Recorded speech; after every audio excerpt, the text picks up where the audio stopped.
Musique, Frédéric Huttman. Bonjour, Frédéric Huttman au micro, j'ai le plaisir de vous retrouver pour un nouvel entretien. Aujourd'hui, j'ai l'immense plaisir d'avoir deux invités. Guillaume Bellhomme, bonjour. Oui, bonjour. Yann Levionnois, bonjour. Bonjour. Alors, je vous reçois à l'occasion de la parution d'un très très beau disque intitulé Malinconia, qui vient de paraître pour le label Nomade Musique. Un disque avec un florilège d'œuvres de compositeurs très très différents autour de la mélancolie, dont vous donnez une définition qui n'est pas exactement la tristesse. Enfin, c'est un état d'âme.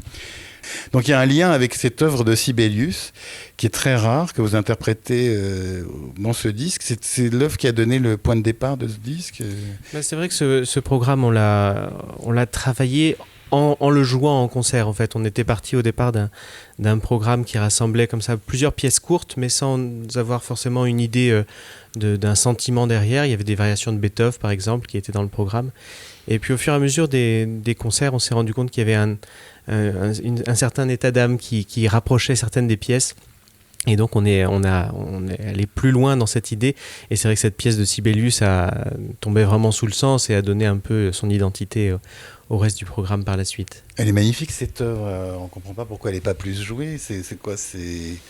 Pourquoi on l'entend pas plus souvent, cette œuvre extraordinaire de Sibelius? Le répertoire des mystères, parfois, ça peut être aussi par phase. On peut avoir des pièces qui sont remises un petit peu au goût du jour.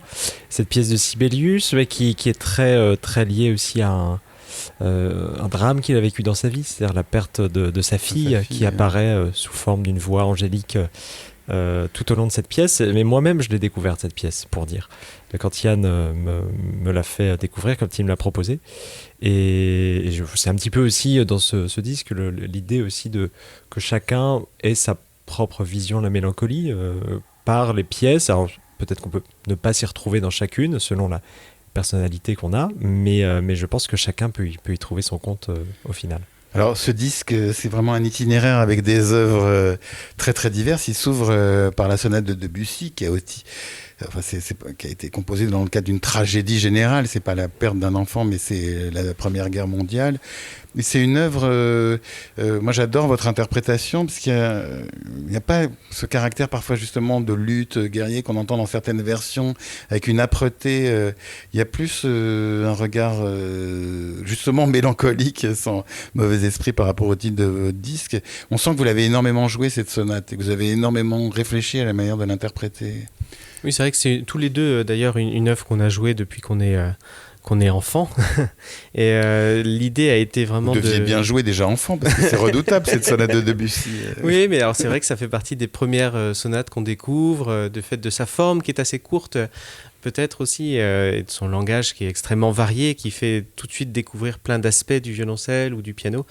Mais en tout cas, oui, on avait un peu cette idée de la figure du Pierrot qui avait été évoquée déjà du temps de la création de la sonate, que Debussy avait finalement fini par rejeter, il semblerait, mais bon, on trouve quand même un certain parallèle avec cette figure qui est vraiment une sorte de personnification de la mélancolie. Et voilà, plutôt que de s'attacher au côté âpre et qui peut complètement se défendre d'ailleurs dans cette sonate, on a préféré vraiment mettre en avant donc ce côté-là mélancolique et aussi le côté très espagnol, très fier qu'on trouve dans cette sonate. Guillaume Bellhomme, je me tourne vers vous parce que Debussy, en tant que pianiste, c'est un compositeur que vous avez pratiqué depuis toujours, mais on a l'impression que cette sonate, c'est une écriture différente de l'écriture de la littérature pour piano seul de Debussy. Peut-être que je m'égare, mais... Non, pas du tout. Non, c'est assez intéressant. C'est déjà une des dernières œuvres qu'il ait composées, un petit peu à l'instar de la sonate pour violon aussi. Et j'ai l'impression que son traitement effectivement de la musique pour piano ou de la musique orchestrale ou musique de chambre, c'est ça qui est assez fascinant. Le matériau est à chaque fois très différent. On peut avoir dans les préludes pour piano une utilisation effectivement d'une mise en résonance du piano qui est tout à fait pour cette époque-là nouvelle, et peut-être qu'il l'utilise un petit peu moins dans cette sonate pour violoncelle où le piano a peut-être un rôle de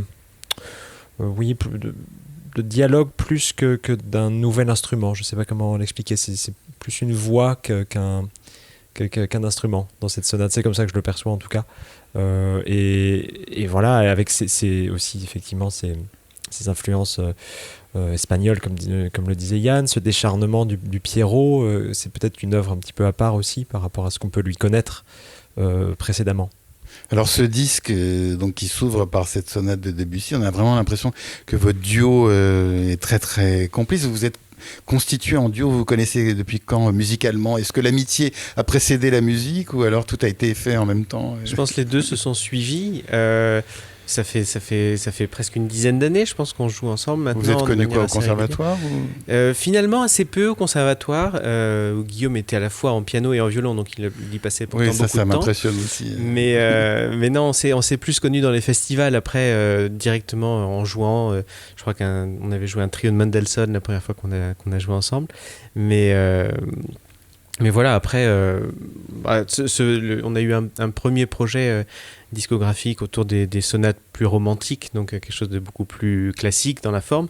Mais après, voilà, on a eu des envies de répertoire nouveau et d'explorer un peu le répertoire assez vaste finalement pour violoncelle et piano. Alors justement, quand on pense à ce répertoire pour violoncelle et piano, on pense à Brahms, Beethoven, vous parlez de Mendelssohn, tous ces compositeurs qui ont laissé des chefs-d'œuvre comme ça. Et vous avez choisi un tout autre répertoire. Et justement, c'est un répertoire que vous avez beaucoup joué ensemble, ces sonates de Beethoven ou Brahms ou tous ces chefs-d'œuvre auxquels on pense inévitablement. Alors oui, on a été forcément amené à les jouer sur des œuvres qui sont beaucoup demandées en festival et autres. Mais c'est vrai j'ai l'impression toujours eu une accointance, en tout cas une tendance à explorer des répertoires peut-être un peu moins éculés, un petit peu exactement. Et ce programme-là en particulier qu'on mûrit depuis au moins 2018. J'ai le souvenir d'une première à Buenos Aires justement. Il y a maintenant quelques années, donc on a vécu aussi avec ce programme avec quelques changements et je pense que on essaye de faire en tout cas cohabiter les deux, donc peut-être les grandes sonates du répertoire, les grandes sonates de Beethoven, de Brahms comme vous le disiez, et avec aussi peut-être des choses un petit peu moins entendues, un peu moins connues, sur des formes un peu plus courtes, et les deux cohabitent très bien. Alors Yann le disait, vous avez hésité entre le piano et le violon, Guillaume Oui, alors j'ai hésité, je sais pas si je peux dire que j'ai hésité, c'est-à-dire que je me suis formé musicalement avec les deux, sans jamais me poser trop de questions, et arrivé, c'est vrai, au conservatoire à Paris, où les directions un petit peu plus professionnelles, entre guillemets, se posent, effectivement, le piano s'est montré peut-être pour moi une voie plus naturelle à ce moment-là. Mais le violoniste qui sommeille en moi n'est jamais très loin. Donc on va espérer un jour, comme l'avait fait Arthur Grumiaux, vous savez, il avait enregistré les sonates de Beethoven en re-recording, piano, violon.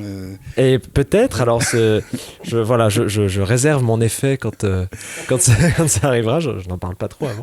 Alors là, on revient au piano et au violoncelle. Justement, quand on parle du duo piano-violon, on dit toujours que c'est des instruments quand même très antinomiques et qu'il y a une difficulté d'équilibrer ces deux instruments. Mais on a l'impression que l'équilibre est plus naturel entre le violoncelliste et le pianiste. Et peut-être que là aussi, je m'égare et qu'en fait, c'est pas plus évident de joindre de conjuguer ces deux instruments.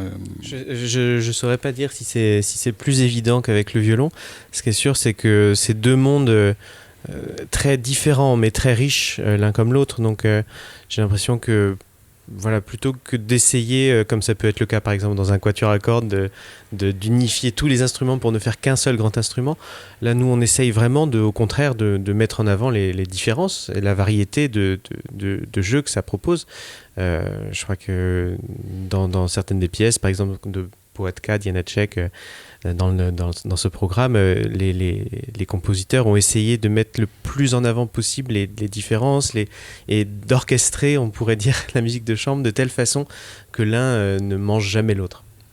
Alors vous parlez de Janáček, on va sauter un peu quelques étapes. Justement, l'autre jour j'écoutais votre disque et ma femme me dit « Ah mais c'est la musique de l'insoutenable légèreté de l'être » de Kundera, et on regarde justement, c'est juste au moment de la mort de Kundera, et on regarde effectivement, et je crois d'ailleurs que le père de Kundera avait été lié à Janáček. Enfin, il y a l'important, donc c'est une manière aussi de rendre hommage. Bon, quand vous avez enregistré ce disque, vous ne pouviez pas savoir que ce serait un hommage indirect à Kundera, mais inévitablement, on pense à Kundera, à cet univers. Cette sonate aussi, elle est extraordinaire. Alors, elle est un peu plus jouée que d'autres œuvres qu'on trouve sur votre disque. Mais c'est quand même un univers, à chaque fois on passe d'un univers à l'autre. Vous disiez que vous avez joué ce répertoire d'abord à Buenos Aires, mais comment on fait quand on donne un concert et qu'on passe comme ça? Il n'y a pas seulement les différences de tonalité, mais quand on passe de Liszt à Debussy, en passant par Janáček, Piazzolla, Sibelius, Webern, Fauré, et qu'on termine par Bartók, c'est le grand écart à chaque fois. Oui, c'est vrai que c'était un des grands enjeux de ce programme. Finalement, c'était tous ces éclairages que les pièces vont se donner les unes aux autres. Et voilà, ça a été d'ailleurs une grande chance pour nous de pouvoir le faire en concert beaucoup, pour décider de l'ordre des enchaînements, parce que sur un programme comme ça, les pièces vont éclairer aussi celles qui les suivent et celles qui les précèdent. Donc on a vraiment expérimenté avec cet ordre et essayé de trouver le cheminement qui nous paraissait le plus naturel et aussi parfois le plus en rupture entre certaines pièces. Par exemple, on enchaîne le grand tango de Piazzolla avec les 3 petites pièces de Webern, quelque chose qui coupe complètement de toute façon, l'élan. Webern, ça coupe toujours. Voilà, exactement. Mais on a mis n'importe quoi à côté. Webern, ça arrive comme ça, comme exactement. Un diamant qui explose à la figure. Exactement. Donc voilà, on trouvait ce contraste, ce jeu de texture, on pourrait presque dire, assez intéressant. Et donc, quand vous avez enregistré dans l'ordre du disque, ou alors vous avez tout enregistré, puis c'est après, en réécoutant tout, vous êtes interrogé sur l'ordre que vous alliez donner. Ça, vous vous en souvenez pas Non. Bah non, c'est vrai en fait, comme on l'avait essayé en concert, on avait déjà une idée avant l'enregistrement de l'ordre. On savait, enfin, c'était le même ordre que pendant les concerts. Après, pendant l'enregistrement, on a plus fait en fonction des états de forme de chacun et des conditions atmosphériques, on pourrait dire. Alors Yann, tout à l'heure, le mot quatuor vous a échappé, sans doute parce que vous êtes toujours ancré dans le quatuor, puisque depuis plusieurs années, vous êtes violoncelliste de ce magnifique quatuor qu'est le quatuor Hermès. Est-ce que ça a changé votre manière de jouer quand vous sortez du quatuor, d'être toujours comme ça, la voix basse du quatuor, et quand vous jouez en duo, ou quand vous jouez seul ou avec orchestre, est-ce que l'univers du quatuor vous a imprégné totalement? Oui, je pense que ça a beaucoup changé mon rapport déjà au travail musical. C'est vrai qu'en quatuor, on doit sans cesse arriver à exprimer la manière dont on veut phraser les choses, les points d'ancrage, les points d'appui, les points de tension, et il faut être capable toujours d'argumenter en répétition pour arriver à une symbiose parfaite entre quatre. C'est le contraire de ce que vous faites avec Guillaume, en fait. Alors, enfin, je veux dire, c'est pas le contraire au niveau. Enfin, il y a une antinomie des instruments. Voilà, exactement. Au niveau des instruments, c'est très différent. Par contre, au niveau du phrasé musical et de la construction, de l'architecture des pièces, ça a vraiment, le travail de quatuor a vraiment enrichi, je crois, les autres domaines de mon activité musicale. Alors vous, Guillaume, je me tourne à nouveau vers vous, puisque vous êtes à la fois soliste, on vous a entendu en concerto, et puis vous êtes quand même un chambriste. On a l'impression que vous avez une passion pour la musique de chambre. Oui, totalement. Mais même à 4 mains, d'ailleurs. À 4 mains, c'est une forme de musique de chambre, effectivement. Et peut-être que ça me vient du violon, parce que ma pratique du violon était essentiellement une pratique de musique de chambre. Peut-être que justement le violoniste qui sommeille en moi s'exprime via la musique de chambre. Je ne sais pas exactement, mais effectivement, ça prend une place que je veux importante dans ma vie musicale, parce que je m'épanouis beaucoup aussi dedans. Et voilà, ce qui n'empêche pas d'ailleurs d'équilibrer effectivement avec le récital. En tant que pianiste, c'est quand même compliqué, je pense, de se passer de fait d'être seul sur scène avec son piano, parce qu'on a un répertoire qui est trop énorme en piano seul pour en faire l'économie. Là, je vous reçois, vous avez donné la veille et l'avant-veille 2 concerts, donc aux côtés du quatuor Hermès, auquel appartient Yann Le Vionnois. Donc vous avez donné le concert de Chausson et le deuxième quintet de Fauré. C'est des prises de rôle, ça, ou c'est des œuvres que vous aviez déjà pratiquées? Alors, ce sont des œuvres qu'on avait déjà jouées avec le quatuor, justement, mais il y a plus d'une dizaine d'années, quand Yann n'était pas encore, d'ailleurs, le violoncelliste du quatuor. Et évidemment, c'est toujours très différent, surtout 10 ans après. Et on a affaire à deux des grands chefs-d'œuvre du répertoire très élargi. La musique française, quand même, la musique de chambre française. C'est l'apogée du génie français de musique de chambre. Oui, en tout cas, d'une manière très différente dans les deux cas, mais je pense qu'on était assez bien servis pour ces 2 concerts. Oui. Oui, vous êtes bien servi. En même temps, autant Fauré, bon, on connaît l'œuvre pianistique de Fauré, son génie pianistique, autant Chausson, ça a l'air quand même... Alors, Fauré, c'est très très difficile, mais c'est quand même pianistique. Chausson, ça a l'air épouvantablement difficile. Oui, alors c'est vrai que ce concert de Chausson, pour tous les pianistes, c'est un petit peu, quand on sait qu'il est programmé, qu'on doit le travailler, il faut savoir, il faut s'y prendre à l'avance. C'est beaucoup de mémorisation, c'est quelque chose qui se joue quasiment par cœur, parce que évidemment, le matériel musical ne s'arrête jamais au piano. Et c'est aussi voilà, savoir, dans la partition, comme c'est une écriture qui n'est pas forcément très pianistique à la base, en faire sa petite cuisine interne, on va dire. C'est pas très poétique dit comme ça, mais voilà, trouver ces solutions pour faire en sorte que ça sonne tel qu'il l'a voulu. Et je pense qu'on est chacun... très personnel par rapport à ça. Alors on va revenir à ce disque Malinconia qui s'ouvre par la sonate de Debussy, des œuvres tardives de Debussy, continue avec Sibelius, et puis il y a ce fameux grand tango de Piazzolla, donc ça qui précède les pièces de Webern, donc il y a quand même aussi un lien avec la France, puisque vous le rappelez dans le texte qui accompagne ce disque, Piazzolla était un élève de Nadia Boulanger, comme tous les génies du XXe siècle à peu près. Donc ça c'est une œuvre aussi qui a atterri comme ça par hasard, ou alors qui faisait partie de votre répertoire? Ou par hasard, non. Parce que, mais ce qui est amusant, c'est que je vous parlais de cette première à Buenos Aires, et notamment du grand tango. Moi j'étais pétrifié à l'idée de jouer pour la première fois devant des Argentins. Exactement. Ouais. Ce qui s'est révélé ridicule, parce que voilà, mais surtout que oui, ça vient de la France au départ en plus. Oui, voilà, mais il y avait cette image là un petit peu. On venait de visiter le quartier de la Boca, on avait vu un petit peu toute l'histoire du tango, et je pense que, alors je sais pas, c'est peut-être des puristes et spécialistes du tango me reprendraient sur beaucoup de choses, mais j'ai l'impression que, comme toute musique, finalement, on peut trouver une forme de liberté. Alors, il y a des codes, évidemment, propres à cette musique, mais qu'on peut, avec son univers et avec ce qu'on peut, nous, y apporter en tant que musiciens classiques, entre guillemets, qui ne venons pas forcément de ce monde-là, j'ai l'impression que c'est une musique suffisamment riche et suffisamment belle pour qu'elle supporte plusieurs types d'interprétations et non pas un canon qui serait dicté. Et vous, Yann, c'est une œuvre que vous aviez pratiquée au long de vos études, vous n'avez jamais joué? Pas du tout. C'était vraiment la première fois que je m'y attelais avec Guillaume. Mais voilà, je crois qu'il a très bien résumé le propos. C'est une œuvre qui est pleine de richesse. Et voilà, on essayait d'en faire une interprétation personnelle, tout en s'inspirant évidemment des personnes qu'on a pu rencontrer. C'est vrai que j'ai eu la chance de jouer par exemple avec l'accordéoniste Richard Galliano de nombreuses reprises du Piazzolla. Donc j'ai côtoyé des gens qui avaient vraiment une expérience de cette musique et qui avaient une vraie compréhension de ce langage et qui ont essayé de le transmettre.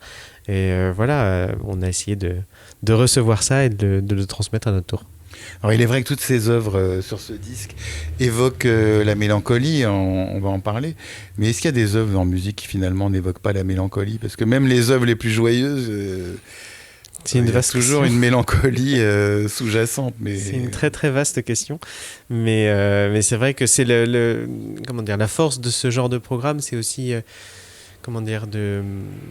d'essayer de lier toutes ces œuvres par un sentiment qui peut ne pas être partagé par tout le monde, mais qui n'exclut pas une forme de vérité subjective, finalement. Donc voilà, on a essayé de prendre les œuvres qui nous paraissaient les plus appropriées, mais je pense que si on étendait le prisme, on pourrait évidemment appliquer vous allez décliner en série exactement 2, 3 on va passer à Tom d'autres Cruise dans le 7. Non, pardon pour cet égarement. Et donc justement il y a ce programme qui est aussi éclectique, et puis il y a au milieu ces pièces de Webern. Alors ce qui est incroyable, Webern, c'est que 100 ans ou 120 ans après, ça reste toujours aussi frappant. Enfin, il y a des musiques comme ça qui... C'est pas seulement qu'il y a une modernité, c'est qu'il y a une singularité qu'on trouve nulle part ailleurs. Et ça dure 3 minutes et puis on a l'impression de recevoir un point dans la figure. Oui, c'est vrai. Et puis il y avait cette volonté de modernité. Plus que la modernité, il y avait la volonté d'être moderne. Donc il y avait cette idée qu'il fallait révolutionner la musique, changer les codes. Et en fait, cette volonté, elle reste présente dans la musique. Et donc on reçoit toute cette volonté au-delà des notes et des thèmes, on pourrait presque dire, même si chez Webern, il faut bien les chercher. Mais il y a cette volonté qui nous frappe toujours en tant qu'auditeur. Oui. D'ailleurs, je disais 3 minutes, c'est 2 minutes 24, on parlait de 2 minutes 27. On a l'impression que, justement, le temps est suspendu. Le temps qu'on ressent, nous, en tant qu'auditeurs, n'a rien à voir avec la durée des œuvres. Mais peut-être que je m'égare encore une fois dans Non, cliché. c'est pareil pour nous en les jouant, je crois que... Et ça doit être d'une intensité terrible pour les musiciens. Oui, une intensité de concentration et d'être vraiment dans les plus infimes détails, parce que là où chez un compositeur romantique il y aurait toute une phrase pour exprimer une idée, chez Webern il va se contenter de 2 notes mais pour exprimer la même idée finalement, parce que c'est des pièces qui nous paraissent très romantiques finalement dans leur essence, dans leur sentiment, et du coup il faut être en 2 notes, avoir réussi à exprimer un sentiment très, très complexe. Et vous, au sein du Quatuor Hermès, c'est un répertoire que vous jouez, les œuvres de Webern ou... Ça nous arrive de temps en temps. On va dire que c'est pas l'essentiel, le cœur de notre répertoire, qui est plus tourné vers la période plus classique ou romantique. Mais évidemment, on est toujours ravis encore une fois, d'étendre nos horizons. Alors vous, Guillaume, on vous connaît justement comme chambriste, et puis je vous ai entendu en récital. Seul vous, quand vous êtes livré à vous-même, aux compositeurs, moi je vous ai entendu dans les sonates de Beethoven, mais par exemple le matin vous devez travailler, vous n'avez pas un impératif de concert, vous allez aller vers quel compositeur? Est-ce qu'il y a des compositeurs vers lesquels vous revenez, ou, je sais pas, vous commencez par Bach ou je ne sais. Alors ça, je l'ai fait pendant le confinement, figurez-vous. Ah oui. Un prélude et fugue par jour, mais c'était plus de l'ordre de la rigueur instrumentale, mais évidemment que j'y vais toujours avec grande joie. Non, peut-être le compositeur qui me fait du bien, je ne saurais pas comment l'expliquer, c'est Mendelssohn souvent. C'est un compositeur qui... Déjà, le pianisme est extrêmement agréable. Les doigts travaillent, mais d'une manière très agréable et très intuitive. C'est quelqu'un qui écrivait extrêmement bien pour le piano. Et ça fait toujours beaucoup d'effets en plus quand on l'écoute de l'extérieur, alors que c'est pas si dur que ça. Je devrais les pas variations dire ça. sérieuses, bien sûr, ça reste une musique. Et donc c'est une musique assez gratifiante à la fois pour l'esprit et pour le corps, j'ai envie de dire. Donc ça dépend des périodes aussi, mais en ce moment, je dois dire que c'est probablement exactement. Je prends son recueil de romances sans paroles par exemple, et voilà, c'est une musique qui peut se déchiffrer en plus par rapport peut-être à d'autres. Et donc, pour le moment, c'est Mendelssohn. Mais... Alors, on va revenir à ce disque Malinconia. Il y a la Sicilienne de Fauré qui surgit après Webern. Là, on est dans un Fauré presque post-romantique. Je ne sais pas comment on pourrait le qualifier. Oui, ça paraît assez approprié avec ce regard vers le passé. En fait, avec la Sicilienne, c'est vrai qu'il regarde les danses du passé. Il y a un côté, oui, on pourrait presque dire néo-romantique, presque, quelque chose qui soit, enfin voilà, dans le souvenir. Et c'est ça qui nous a plu dans cette pièce. C'est vrai que c'était pas une pièce qu'on avait intégrée dans le programme au tout départ, mais quand il y a eu cette idée de mélancolie, tout de suite on est allé chercher chez Fauré, et cette Sicilienne nous paraissait tellement appropriée. Et puis comme un peu de baume au cœur après les petites pièces de Webern qui sont tellement... On a besoin de cette caresse, de ce charme. Voilà. Et alors, justement, ce qui est intéressant, c'est que votre disque, il est lié à la mélancolie, mais quand on veut exprimer un sentiment et qu'on est un musicien, c'est compliqué, parce qu'on doit faire passer une émotion, mais sans en faire trop. Justement, dès lors qu'on plante le décor en disant on va aller vers la mélancolie, il faut faire attention de ne pas déborder non plus. Oui, et puis d'autant plus que ce rapport à la mélancolie, finalement, c'est nous qui avons comment dire, regarder ça dans les pièces. Ça ne veut pas forcément dire que les compositeurs l'avaient en tête au moment de de la composition. Donc on n'a pas cherché à forcer le trait, surtout pas. C'était plus un fil conducteur, plus qu'un vraiment un message à faire passer à tout prix. Donc voilà, il y avait cette idée de jamais forcer le trait, en tout cas dans l'interprétation, et de laisser la musique parler d'elle-même, et après à chacun de recevoir ou non cette idée. Alors ce disque, comme les disques de Nomade Music, il y a un grand soin dans l'enregistrement, dans les conditions d'enregistrement. Ça, c'est Anne-Laure Guittet qui Tout à fait. supervise les enregistrements. Vous avez beaucoup discuté avec elle sur le son que vous attendiez. C'est aussi la sonate de Debussy, elle s'ouvre aussi avec justement ce caractère mélancolique et moins âpre que d'habitude. C'est aussi un travail du son. Oui, je pense qu'on a cherché ensemble. On a cherché ensemble un son qui nous convienne par rapport à l'identité du programme. On avait évidemment parlé un peu avant du type de son qu'on souhaiterait, de la position aussi, parce que la position d'enregistrement influe beaucoup sur la géographie dans l'espace qu'on va avoir après dans le casque ou aux enceintes. Là, on voulait quelque chose de très mêlé. Voilà, donc c'est un travail qui se fait vraiment à trois avec l'ingénieur du son. C'est une étape essentielle dont on ne peut pas faire l'impasse. Et puis il y a toute une ambiance bleue, ce disque, la pochette, on vous voit maquillé en bleu sur un fond bleu. Ça, la couleur qui s'est imposée pour la mélancolie aussi. Oui, effectivement, c'est pareil, hein, les couleurs, ça reste subjectif, mais effectivement, ce bleu sombre, ça semblait pour nous deux évoquer des rivages infinis. Mais moi, ce qui me frappe quand même en écoutant votre disque, c'est quand même tous les modes d'expression tellement différents. Parce que quand on écoute Janacek par rapport justement à Fauré ou à Debussy, on est dans un pianisme complètement différent. Comment il écrit pour le violoncelle, Janacek Alors Janacek, c'est toujours passionnant. On joue beaucoup ses quatuors aussi, donc c'est un compositeur avec lequel je vis beaucoup. Mais c'est quelqu'un qui a écrit, le mot que je pourrais employer, c'est de manière très organique. C'est-à-dire qu'au lieu d'écrire des phrases ou des thèmes, il va écrire des cellules qui ne sont pas sans rappeler les rythmes du corps humain, en fait. On peut avoir des battements de cœur ou des galops ou enfin voilà, des petits éléments qui en fait retranscrivent de manière assez troublante les rythmes du corps humain. Donc voilà, après sur le violoncelle de manière purement instrumentale, on sent qu'il a cherché des modes de jeu. Il utilise énormément les PIDs par exemple, et il varie comme ça beaucoup entre PIDs et archets. Mais ce qui me frappe surtout, c'est ces cellules très courtes, parfois presque hystériques et parfois au contraire très calmes, qui créent beaucoup de contrastes. Et lui succède la lugubre gondole de Franz Liszt. Donc ça, c'est un compositeur qui vous est familier en tant que pianiste. Ah oui, bien sûr. Guillaume. Alors je vais avouer quelque chose, c'est que cette version pour violoncelle et piano, d'une pièce qu'on joue souvent piano seul, Oui. qui est faite par Liszt lui-même d'ailleurs, mais Une des dernières œuvres de Liszt alors oui, tout Ouais. à fait. Et qui, je dois l'admettre, marche très très bien dans cette formation-là, parce que on a souvent, et notamment vers la fin de sa vie, chez Liszt, une voix humaine qui surnage ou qui triomphe souvent d'éléments soit naturels, divins, organiques.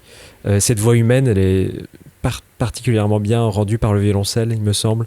Et donc on a cette séparation du piano qui figure voilà, cette idée de l'enterrement de Richard Wagner à Venise, donc qui va figurer les mouvements de l'eau, par Carole, de cloche, et la voix humaine du violoncelle qui une longue plainte, et j'ai l'impression que c'est quelque chose de très naturel. Oui, c'est plus romantique que la version pour piano seul. Exactement.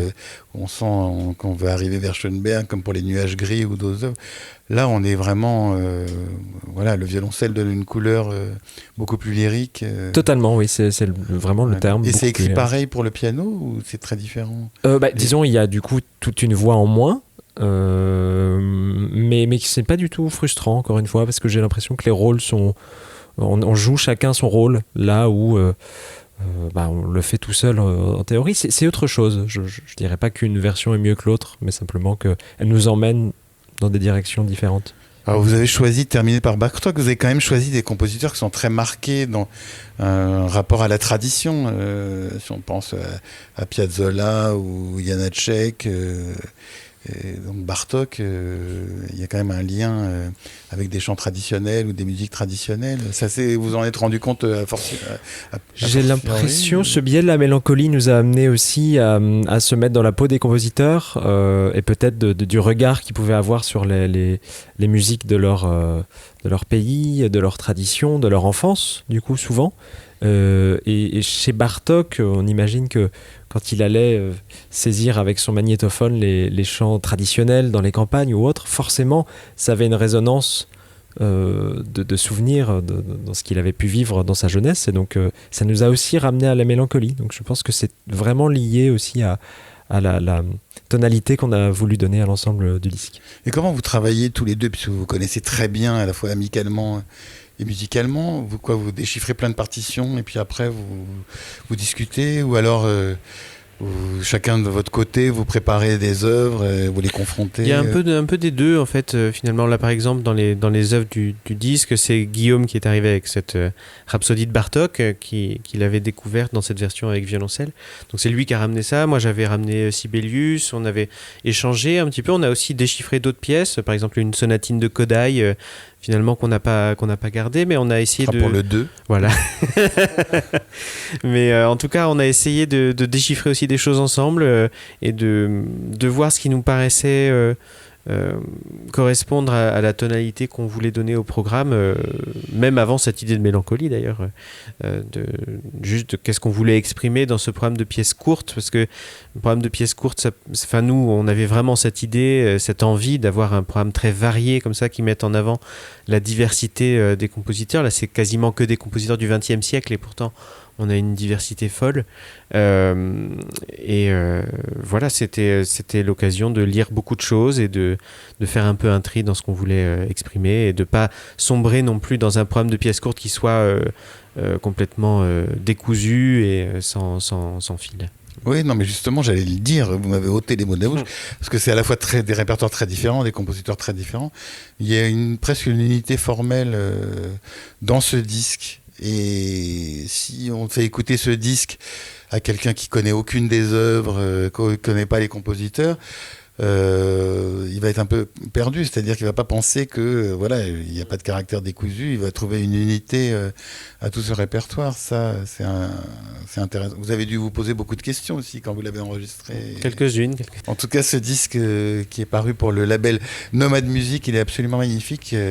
Malinconia, donc on passe de Debussy à Sibelius, Piazzolla, Webern, Fauré, Janacek, Liszt et Bartók, et on attend la suite avec impatience. Guillaume Bellhomme, il me reste à vous remercier infiniment d'avoir été mon invité. Merci à vous. Et Yann Levionnois, il me reste à vous remercier également infiniment d'avoir été mon invité. Merci beaucoup. Pour illustrer cet entretien avec le violoncelliste Yann Levionnois et le pianiste Guillaume Bellhomme, je vous propose de les écouter interpréter le grand tango d'Astor Piazzolla, suivi de la Sicilienne de Gabriel Fauré et de la Rhapsodie numéro 1 de Béla Bartók. Je vous souhaite une très belle écoute de ces chefs-d'œuvre, une bonne fin de soirée sur RCJ.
Thank